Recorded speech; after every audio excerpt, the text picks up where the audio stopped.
Matapos magtapos sa ika-10 pwesto sa Asian Trampoline Gymnastics Championships, si LJ Padilla ngayon nakatuon na ang kanyang paghahanda para sa mas malaking hamon, ang Asian Games sa Nagoya, Japan. Para sa buong detalye, alamin sa ulat ni teammate JV Junio. Isang bagong yugto ang tinatahak ni Philippine champ si LJ Padilla matapos ang kanyang matagumpay na pagbabalik sa international competition. National team member sa Women's Artistic Gymnastics. Nagdesisyon siyang lumipat sa Trampoline Gymnastics noong 2016 matapos hikayati ng mga coach at dating kasamahan sa gymnastics community. Ayon kay Padilla, hindi naging ganap na mahirap ang paglipat ng disiplina dahil magkahalintulad ang ilang kasanayan bagamat may mga bagong technical na hamon na kailangang pag-aralan. It's not super hard naman yung transition kasi somehow the skills are the same.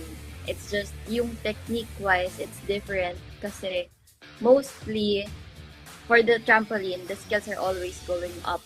Super slight adjustment lang if you're gonna go forward or gonna go backward. Dahil sa kanyang top 10 finish sa Asian Championships, nakakuha rin si Padilla ng pwesto para sa paparating na Asian Games sa Nagoya, Japan. Anya, malaking motibasyon ang makasabay sa mga nangungunang trampoline athletes mula sa China, Japan at iba pang bansang kilala sa sport. Umaasa rin siya na mas madagdagan ang suporta para sa trampoline gymnastics upang mas mapaghusayan pa ang kanilang mga paghahanda sa hinaharap. I'm competing against China and Japan. Like, they're one of the best. Also, kasi in trampoline, especially China, they're really, really good.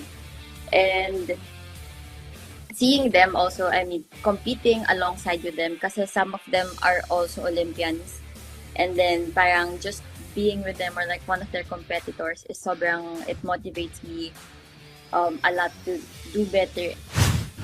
Sa kasalukuyan, nakabalik na sa regular na pagsasanay si Padilla at patuloy na pinaguhusay ang kanyang mga routine at skills para sa mas mataas na antas ng kompetisyon. JB Junio para sa Atletang Pilipino, para sa Bayan.